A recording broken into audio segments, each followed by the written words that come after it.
Bharatiya Janata party, Bharatiya Janata party 2 minute में बात रखूंगा आप सबके सामने। तो मेरा कहना जो है वो आप सुनेंगे प्लीज। मोहब्बत धर्म बन जाए, मोहब्बत धर्म बन जाए, मोहब्बत धर्म बन जाए, वफा ईमान बन जाए। तुम दिल को इतना फैला दो कि हिंदुस्तान बन जाए। तो आप हमारे राजनाथ सिंह जी पधार चुके हैं। आदरणीय राजनाथ सिंह जी, स्वागत है, स्वागत है, स्वागत है, स्वागत है, स्वागत है, स्वागत है। आदरणीय राजनाथ सिंह जी, आदरणीय राजनाथ सिंह जी, आदरणीय राजनाथ सिंह जी, जोरदार तालियों से हमारे राजनाथ सिंह जी का स्वागत करिए। जोरदार तालियों से, जोरदार तालियों से स्वागत किया जाए।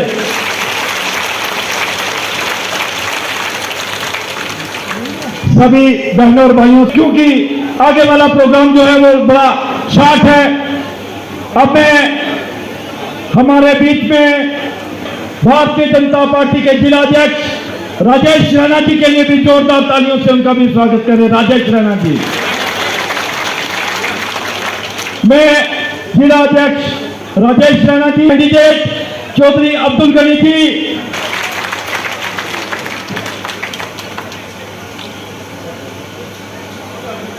जोरदार तालियों से आदरणीय राजनाथ सिंह का स्वागत करें। अब मैं हमारी जो युवा मोर्चा कह रहा है कि जोरदार तालियों से श्री राजनाथ सिंह का स्वागत करें। जोरदार तालियों से स्वागत करें।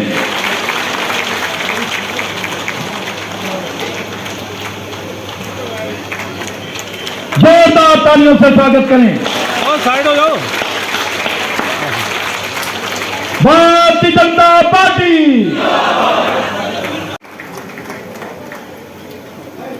उनके अलावा सरदार बलबीर सिंह जी जनरल सेक्रेटरी श्री गुरु रामदास से आए।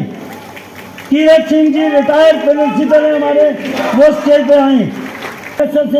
वो स्टेज पे आए। परवीन सिंह जी आए।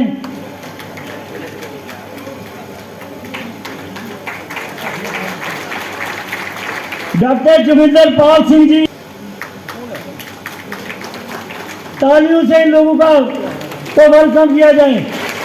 Singh ji retired senior dental technician. Kulwant Singh ji retired veterinary department से आए, रिटायर्ड इंजीनियर है, वो स्टेज पर आए। Rangir Singh ji retired medical department से हैं, वो स्टेज पे आए। महेंद्र सिंह जी रिटायर्ड लेक्चरर हैं, वो स्टेज पे आए। मेरी आपसे गुजारिश है ताली और नहरों से इनका स्वागत करें।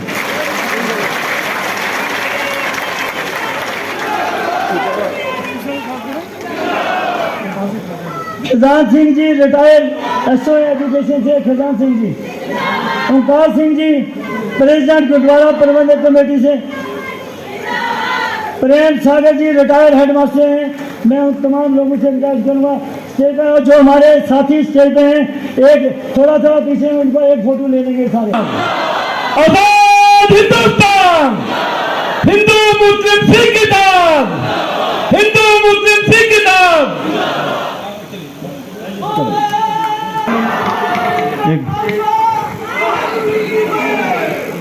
आखिर में मैं एक बात आवाम से गोशगुजार करना चाहता हूँ। कल देखा खड़े रहे 30 साल की प्रॉक्सी वार में दुश्मन ने हमेशा कोशिश की कि यहाँ के हालात को खराब किया जाए। जो हमारा अमन भाईचारा था, हिंदू मुस्लिम सिख अताद का था, उसको ठेस पहुँचाने की पूरी कोशिश की, लेकिन ये अल्लाह का करम है और इन लोगों की यकजहती है। एक भी माइग्रेशन पुलिस से कहीं नहीं हुई और हमारे लोगों ने डट के दुश्मन का मुकाबला किया। जब मिलिटेंसी पीक पे थी तो रियासत के हालात इतने खराब हो चुके थे कि उस वक्त किसी पे भरोसा नहीं किया जाता सकता था। उस वक्त भी हमारे बावजूद फोर्सेस के वो नौजवान जिन्होंने रियासत जम्मू कश्मीर के अंदर अपनी कुर्बानियां देकर इस अमन को बहाल किया और पूरी रियासत के अंदर जहां जहां भी बॉडी गार्ड रखे जाते थे तो वो रजौरी पुंछ के लोगों को हमेशा प्रायोरिटी दी जाती थी, क्योंकि ये लोग देशभक्त हैं। इन लोगों ने हमेशा हिंदुस्तान के तिरंगा को ऊंचा उठाया है और अपनी फोर्सेस के साथ नहाते बगैर वर्दी के बॉर्डरों की आज भी हिफाजत कर रहे हैं और करते रहेंगे। हमारा खिता जो दूर दराज होने की वजह से हमें बहुत सारी मुश्किलात भी हैं। मैं अपनी तरफ से कुछ हमारी जो प्रायोरिटी पे जमाने हैं किलोमीटर जम्मू से और श्रीनगर से दूर है, तो हमें मेडिकल कॉलेज की बहुत ज़रूरत है, क्योंकि यहाँ से जब भी कोई मरीज बीमार होता है जम्मू या श्रीनगर पहुँचते पहुँचते उसकी मौत वाक़ हो जाती है। इसलिए हमारी इस डिमांड को माना जाए। दूसरे, आज इस दौर में भी पूरी रियासत के अंदर हर जिला के अंदर वुमेन कॉलेज है, लेकिन हमारा खिता एक ऐसा डिस्ट्रिक्ट है यहाँ कोई भी वुमेन कॉलेज नहीं है।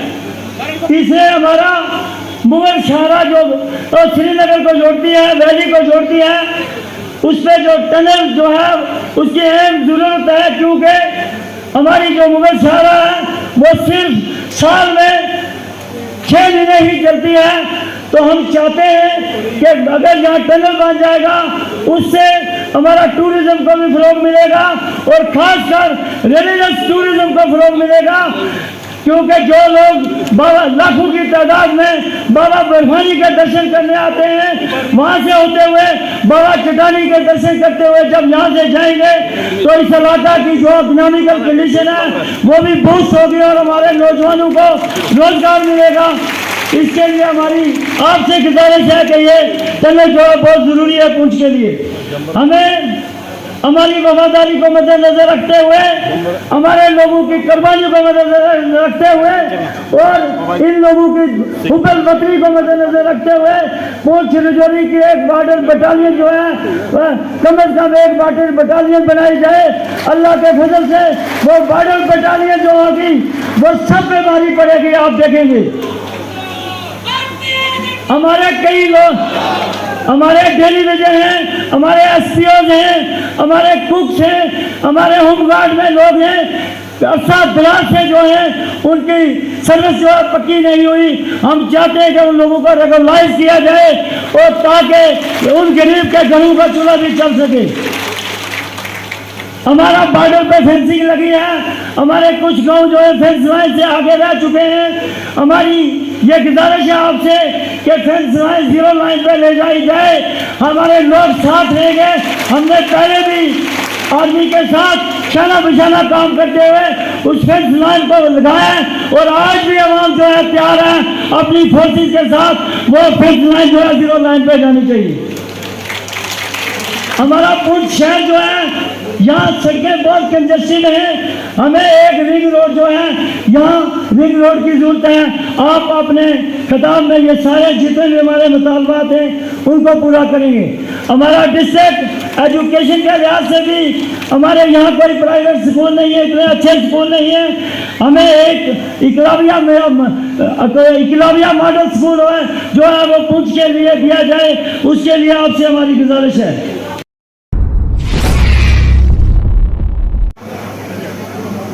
यहाँ के जिलाध्यक्ष जनाब राजेश रैना, पूर्व जिलाध्यक्ष जनाब मोहम्मद रफ़ी और श्री गुरदीप सिंह जी खालसा सह प्रभारी एंड श्री जियालाल विधानसभा प्रत्याशी, Shri Jawahar Sharma election in charge, Shri Pradeep Sharma ex MLC, Shri Sunil Gupta state spokesperson, Shri Naresh Sharma general secretary, Shri Sunil Sharma अध्यक्ष पुंछ।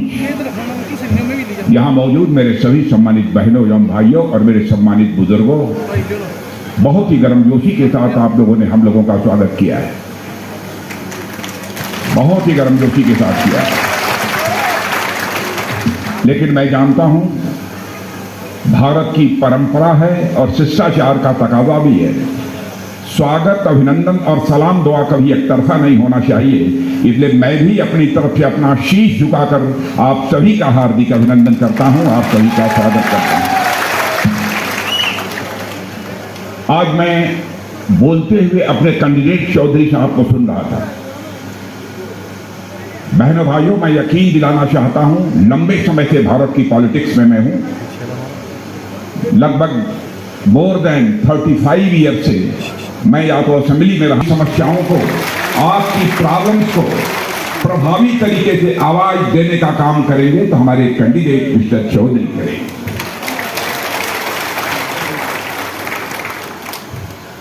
आज हमारे सिख समाज के बहुत सारे भाइयों ने भारतीय जनता पार्टी ज्वाइन की। बहनों भाइयों, मैं तो मानकर चलता हूं, भारत की आन मान शान का जब भी कोई सवाल खड़ा होगा, जब भी कोई सवाल खड़ा हुआ है, जब भी कोई सवाल खड़ा होगा, तो अपने सीने का बटन खोलकर भारत के आन मान शान की रक्षा भी किसी ने की है, तो हमारे सिख भाइयों ने की है।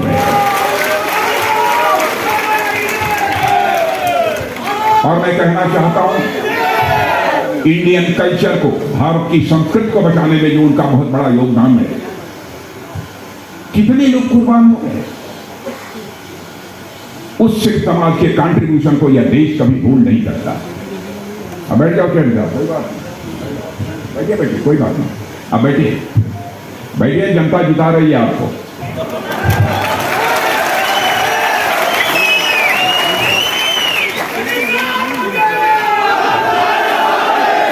मेरे बहनों भाइयों, 10 साल के बाद यह जम्मू कश्मीर का चुनाव हो रहा है और मैं मानता हूं यह केवल केंद्र शासित प्रदेश जम्मू कश्मीर का चुनाव नहीं है। इस चुनाव पर केवल भारत के लोगों की नहीं बल्कि सारी दुनिया के लोगों की नजर इस समय टिकी हुई है। लोकसभा चुनाव में 30 वर्षों के बाद पहला यह अवसर रहा है, यह मोर देन 58% की वोटिंग इस जम्मू कश्मीर की धरती पर हुई है। वहीं पर लद्दाख में मोर देन 82% वोटिंग हुई है और पिछले 30 वर्षों में पहली बार ऐसा देखने को मिला है। लोकसभा का चुनाव हुआ है, बिना किसी पक्षपात के यह चुनाव हुआ है और यह पूरे ही भारत ने ही नहीं बल्कि सारी दुनिया ने इसे देखा है। और मैं मानता हूं जम्मू कश्मीर के लिए ये बहुत बड़े बदलाव का संकेत है। मेरे दोस्तों, हम लोगों ने आर्टिकल 370 को समाप्त कर दिया।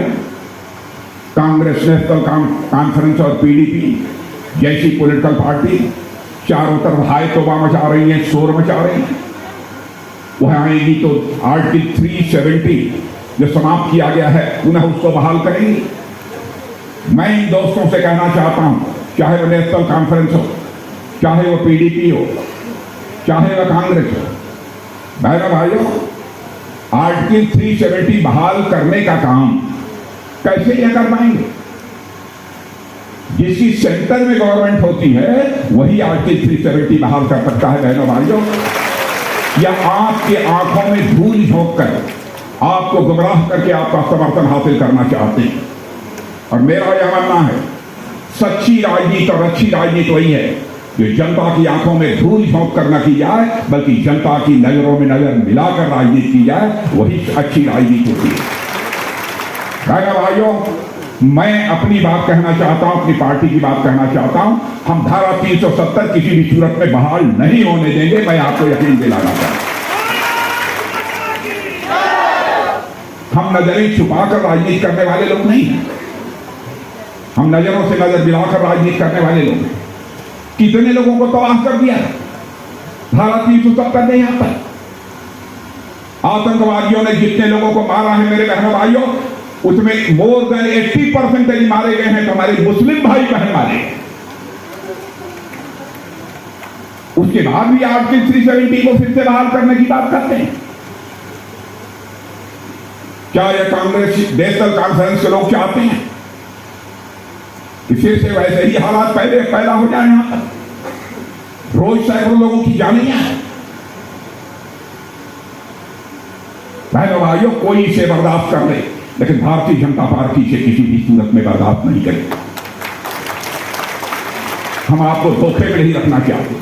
हिंदू मुसलमान को बांटा इन्होंने, बहनों भाइयों, यहां पर हिंदू हो, मुसलमान हो, सिख हो, ईसाई हो, जो भी भारत में रहता है सभी भाई भाई हैं और एक ही परिवार के सदस्य हैं। यह भारतीय जनता पार्टी है।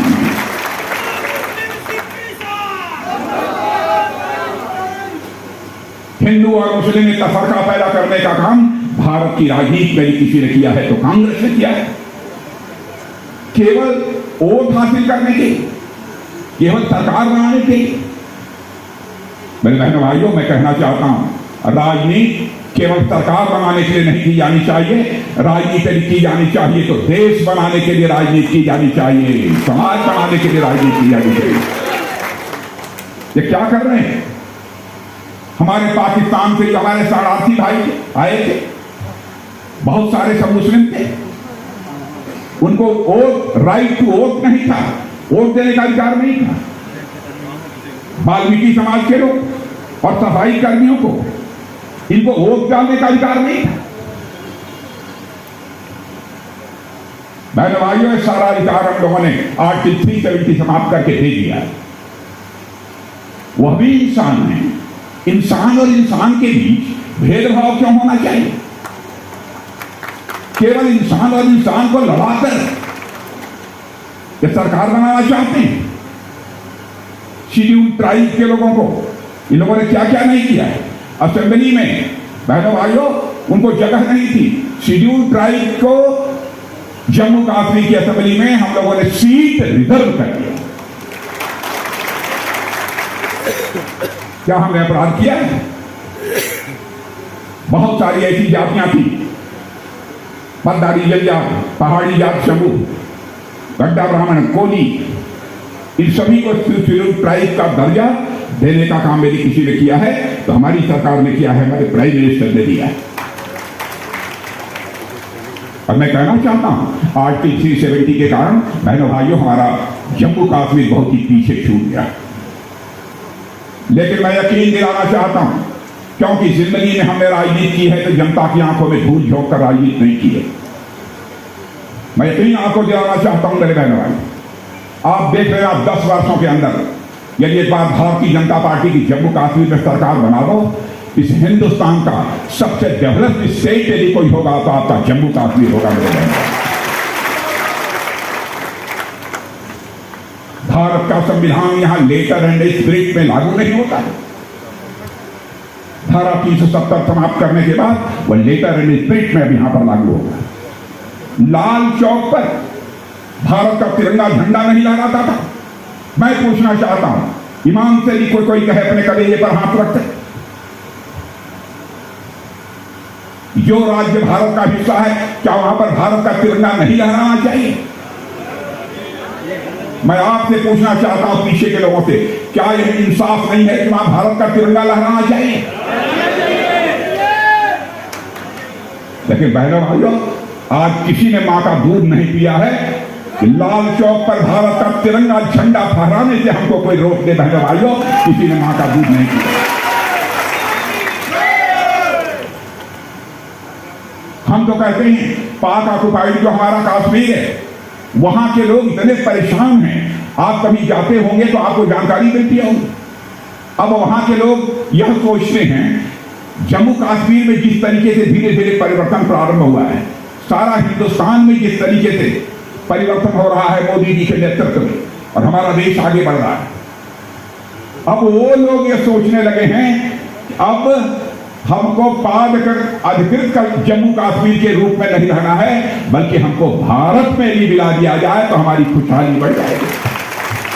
हमने कभी नहीं सोचा वहां के रहने वाले लोग मुसलमान हैं, कौन हैं, हम उनको नहीं देंगे। यह सोच सकता है, कोई कांग्रेस सोच सकती है, नेशनल कॉन्फ्रेंस सोच सकती है, पीडीपी सोच सकती है। ये कैसे गुमराह करते हैं आपको?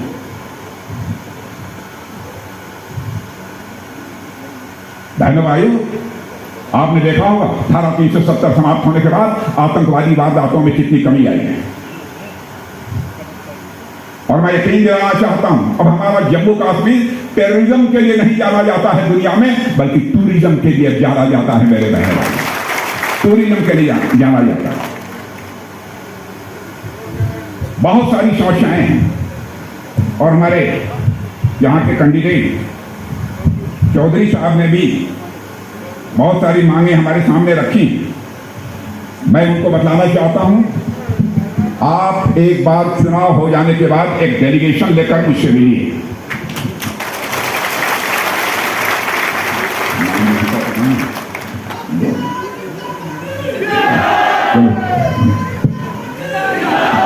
मैं कहना चाहूंगा चौधरी साहब को कि आप एक डेलीगेशन लेकर मिलिए और मैं वहीं पर जो भी संबंधित मंत्री होगा, जो भी संबंधित अधिकारी होगा, आपके सामने मैं टेलीफोन मिलाकर उनको मैं कहूंगा इस संबंध में जल्द से जल्द कार्रवाई की जानी चाहिए।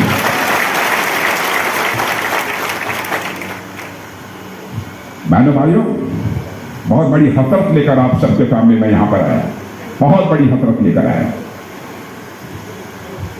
आप जानते हैं कश्मीर में कहावत हुआ करती थी, उस कहावत को मैं अच्छी तरह नहीं जानता है, लेकिन उस कहावत का मतलब होता है कि अतीत है, जो पास्ट है, उसको भूल जाओ और भविष्य की ओर देखो। इसलिए मैं जो कश्मीर में कहावत है वही बात कहने आया हूं कि मेरे बहन भाइयों, आप भी पास्ट को, अतीत को भूल जाइए और भविष्य की ओर देखिए। और यकीन दिलाना चाहता हूं, आपका भविष्य उज्जवल है, आपका भविष्य चमक कर रहेगा, दुनिया की कोई ताकत रोक नहीं सकती।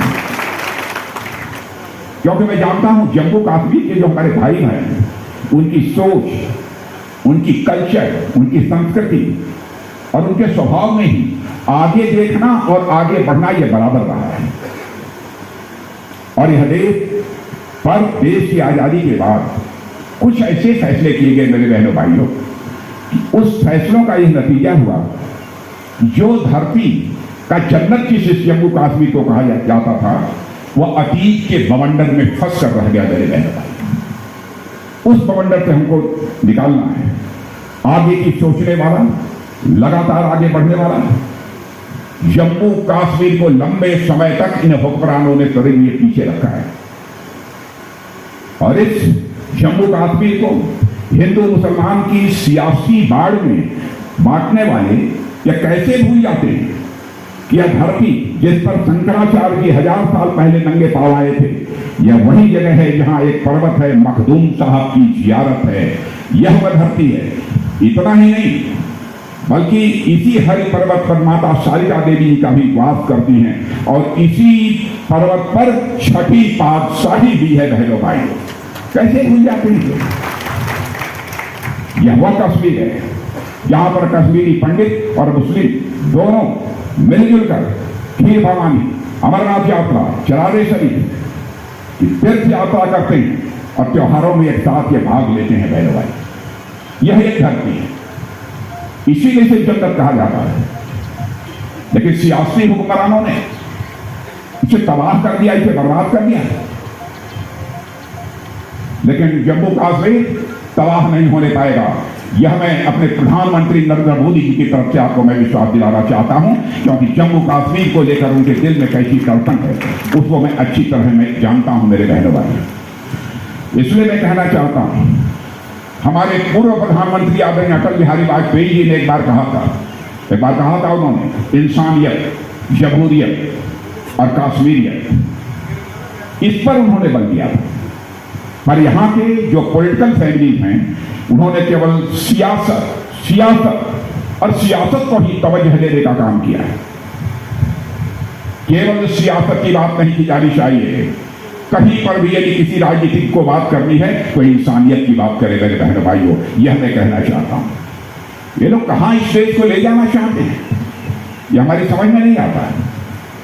और इतना ही नहीं, कश्मीर में काम करने वाले ऑल इंडिया सर्विस और सेंट्रल सर्विस के अफसरों से बात करिए तो आप पाएंगे कि पूरा जीवन कश्मीर की सेवा करने के बाद धारा 370 होने के कारण उन्हें यहां पर अपना घर बनाने का कोई अधिकार नहीं। यह कहां का इंसाफ है? इसे ही इंसाफ कहते हैं। इसलिए मैं आप सबसे अपील करने आया हूं बहनों भाई, जम्मू कश्मीर की जो प्राइड है, उस प्राइड को पुनः वापस लाने का काम यदि कोई राजनीतिक पार्टी कर सकती है तो भारतीय जनता पार्टी कर सकती है। कोई प्राइम मिनिस्टर भी कर सकता है तो हमारे प्राइम मिनिस्टर नरेंद्र मोदी भी कर सकते हैं। मैं आपको यकीन दिलाना चाहता हूं, भारत आज के 10 साल पहले का भारत और आज का भारत, आप दुनिया के दूसरे देशों में जरूर आप यहां के लोग जाते होंगे। पहले भारत के बारे में इंटरनेशनल कम्युनिटी ने धारणा किया थी, उसको भी आपने देखा है। आज इंटरनेशनल कम्युनिटी में भारत के प्रति क्या धारणा है? बहनों भाइयों, आज इंटरनेशनल कम्युनिटी में भारत का स्टेशन, भारत का कद ऊंचा हुआ है। पहले भारत इंटरनेशनल फोरम पर कुछ बोलता था तो भारत की बातों को कोई सीरियसली नहीं सुनता था, लेकिन आज यदि इंटरनेशनल फोरम पर भारत कुछ बोलता है तो सारी दुनिया कान खोलकर सुनती है कि भारत बोल क्या रहा है, यह भारत यह चल रही है। कांग्रेस के समय ऐसा क्यों नहीं हुआ? धन दौलत के मामले में, इसे कहते हैं इकोनॉमी की साइज, अर्थव्यवस्था के आकार के मामले में, जो हमारा भारत 2014 यानी 2014 के पहले दुनिया के देशों में 11वें स्थान पर खड़ा था। मेरे बहनों भाइयों, मोदी जी के नेतृत्व में हमारी गवर्नमेंट ने 7 से लेकर 8 वर्षों के अंदर ही जो भारत धन दौलत के मामले में, अर्थव्यवस्था के आकार के मामले में दुनिया के देशों में 11वें स्थान पर खड़ा था, वह भारत जंप लेकर आज 5वें स्थान पर पहुंच गया। और मैं नहीं, बहुत सारी इंटरनेशनल फाइनेंशियल फर्म, बहुत बड़े बड़े इकोनॉमिस्ट, अर्थशास्त्री अब इस बात का दावा कर रहे हैं कि भारत जितनी तेजी के साथ आगे बढ़ रहा है, उसे देखते हुए इस सच्चाई को कोई इग्नोर नहीं कर सकता है। 2027 आते आते यानी आज के 2.5-3 साल के बाद भारत धन दौलत के मामले में यानी इकोनॉमी के साइज के मामले में दुनिया की टॉप 3 कंट्री में आकर खड़ा हो गया। और मैं आपसे यही कहना चाहता हूं, जो भी मैं बातें बोल रहा हूं, हमारी कोई भी बात गलत हो मेरे बहनों भाइयों, आप उसकी आलोचना करेंगे तो मैं उसका स्वागत करूंगा, क्योंकि मैं किसी को झूठ बोलकर गुमराह करके राजनीति करना कभी भी मुझे गवारा नहीं रहा है। जो भी मैंने कहा है तथ्यों के आधार पर कहा है। इसलिए मैं आज आपसे अपील कर रहा हूं कि आप सबका भरपूर समर्थन मेरे बहनों भाइयों आप सबका मिलना चाहिए। हालात तो पहले ऐसे थे कि लोग घरों से निकलकर वोट नहीं डाल पाते थे, आज कोई रोक देगा? आज रोकेगा कोई? अभी फर्स्ट फेज का चुनाव हुआ, 61% से ज्यादा की वोटिंग हुई है। मैं समझता हूं 30 वर्षों के बाद पहली बार 61% की वोटिंग हुई है। और सारी दुनिया को यह संदेश चला गया है कि धारा 370 जो भारत की सरकार ने इसे समाप्त किया है, वह हिंदुस्तान की बेहतरी के लिए समाप्त किया है। जम्मू कश्मीर घाटी की जनता ने, मैं उनका अभिनंदन करना चाहता हूं, जम्मू कश्मीर की जनता का मैं स्वागत करना चाहता हूं। यहां की जनता ने जमहूरियत का इकबाल बुलंद किया है मेरे बहनों भाइयों, जमहूरियत का इकबाल बुलंद किया है। इसलिए मैं अपनी तरफ से भी आप सबका मैं इस्तकबाल करता हूं। जम्मू कश्मीर में इस तरीके से जमहूरियत का परचम लहराते हुए देखकर पाकिस्तान के पेट में दर्द शुरू हो गया। बहनों भाइयों, पाकिस्तान से हम लोग नहीं चाहते कि पाकिस्तान से भी हमारी कोई दुश्मनी हो। हर पड़ोसी के साथ हम अपने रिश्ते बनाकर रखना चाहते हैं, लेकिन पाकिस्तान की इंटरनल प्रॉब्लम्स हैं, उससे लोगों का अटेंशन डाइवर्ट करने के लिए, ध्यान हटाने के लिए बराबर वो भारत के खिलाफ कुछ न कुछ नापाक हरकतें करता रहता है। और आप जानते हैं कि पाकिस्तान के defence minister mister Khawaja Asif ने सीमा पार से कहा है पाकिस्तान से कि कांग्रेस और उसकी सहयोगी नेशनल कॉन्फ्रेंस जम्मू और कश्मीर में आर्टिकल 370 की बहाली करेंगे। बताइए, भारत के चुनाव में पाकिस्तान को हस्तक्षेप करने का, इसमें इंटरवीन करने का अधिकार किसने दे दिया उनको? राहुल गांधी ने। मैं कांग्रेस के दोस्तों से पूछना चाहता हूं, नेशनल कॉन्फ्रेंस से भी पूछना चाहता हूं, पीडीपी से पूछना चाहता हूं, क्या इन चुनावों में पाकिस्तान की प्रॉक्सी बनकर आप लोग काम कर रहे हैं? मैंने भाइयों, सारे ये तथ्य, सारे मामले आपके सामने हैं, फैसला आपको करना है। इसलिए मैं आप सबसे अपील करना चाहता हूं कि आपका सहयोग मिलना चाहिए। भारत की बात छोड़िए, दुनिया का सबसे ताकतवर देश अमेरिका है।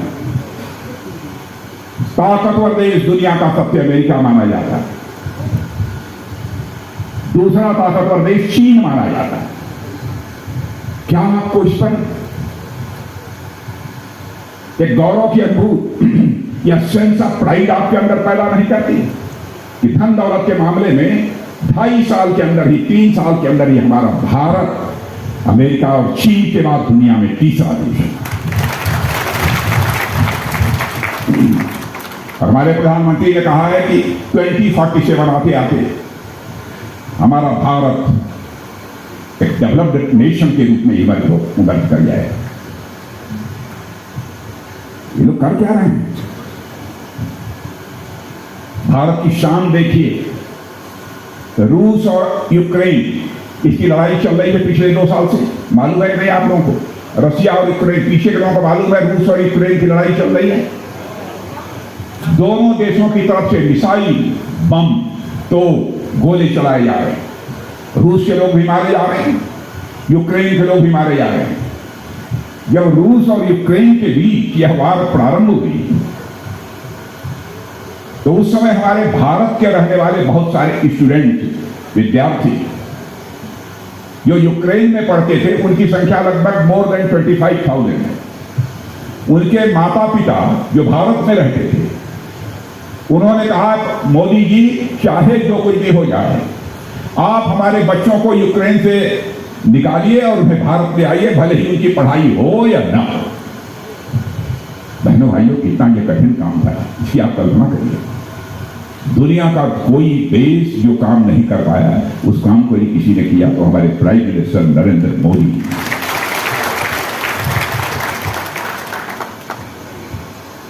उन्होंने टेलीफोन उठाया, रूस के राष्ट्रपति मिस्टर पुतिन से बात की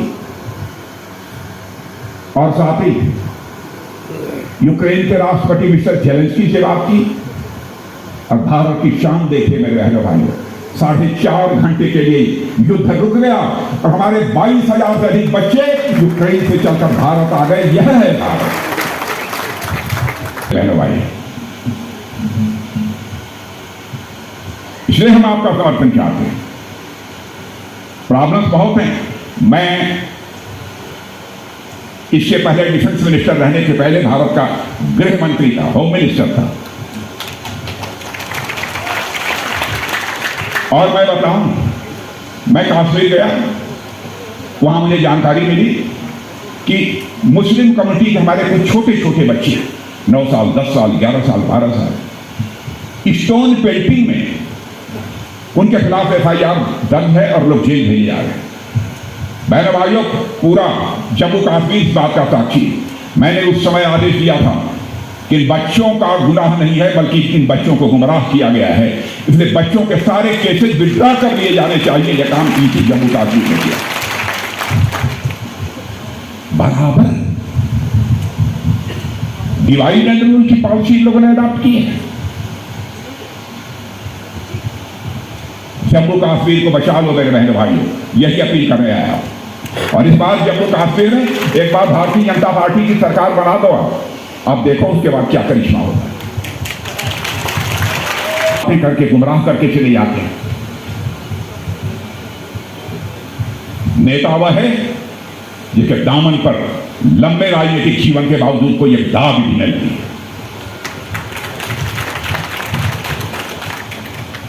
क्या करेंगे? पाकिस्तान के प्रॉक्सी बनकर यह काम कर रहे हैं। पाकिस्तान भी यदि रास्ते पर आ जाता है बहनों भाइयों, हम सबके साथ अच्छे रिश्ते बनाकर रखना चाहते हैं, सारे पड़ोसी देशों के साथ। क्योंकि हमारे आदरणीय अटल बिहारी वाजपेयी जी कहा करते थे, इस हकीकत को हमें भूलना नहीं चाहिए, जिंदगी में दोस्त बदल सकते हैं लेकिन पड़ोसी नहीं बदल सकता। हम अच्छे रिश्ते बनाकर रखना चाहते हैं, इसलिए मैं आप सबसे अपील करने आया। हमारे चौधरी अब्दुल गनी साहब को जिता दीजिए। आइए, कहाँ हैं? आइए।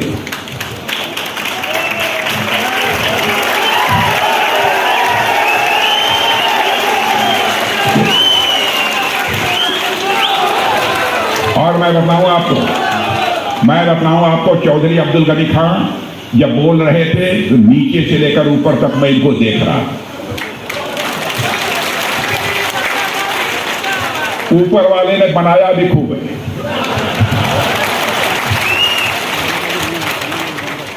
ऊपर वाले ने बनाया भी खूब है। यदि आपकी समस्याओं, आपकी कठिनाइयों के लिए जरूरत होगी तो हमारे अब्दुल गनी चौधरी साहब दो हाथ करने में भी पीछे नहीं रहेंगे मेरे बहनों भाइयों, मुझे विश्वास है।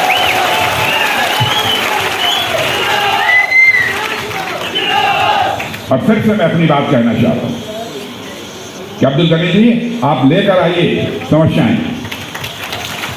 देखिए, मैं गारंटी नहीं देता हूं कि सब कुछ हो जाए, आप लेकर आइए। मैं कहूंगा भाई गवर्नमेंट का मैं सीनियर मिनिस्टर हूं, मैं कहूंगा तो आप समझिए कुछ तो होगा।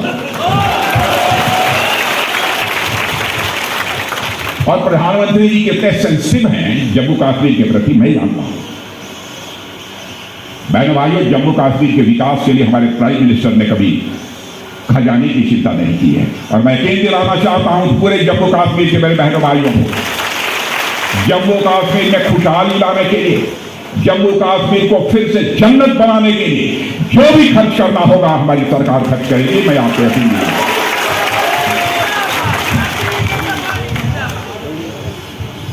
तो मैं मान कर जाऊं कि हमारे चौधरी अब्दुल गनी साहब को आप जिता देंगे।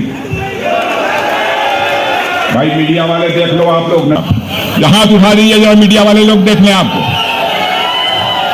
अरे इधर भी देखिए, इधर भी देखो, दाहिनी तरफ देखो, दाहिनी तरफ, इधर वहां खड़े हैं लोग।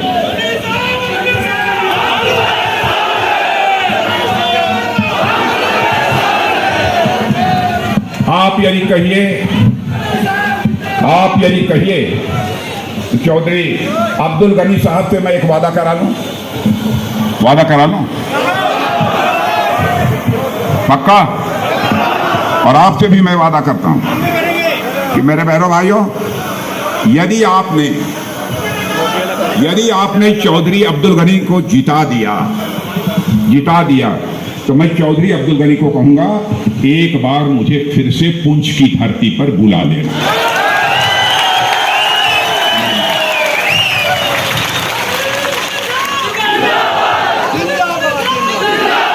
और मैं यह भी कहना चाहता हूं, चौधरी अब्दुल गनी के जीतने के बाद यदि मैं पुंछ की धरती पर आऊंगा तो यहां पर अपना स्वागत कराने के लिए नहीं आऊंगा, बल्कि एक बार अपना मस्तक और शीश झुकाकर आप सभी के प्रति आभार व्यक्त करने के लिए आऊंगा। आप सबको बहुत बहुत धन्यवाद।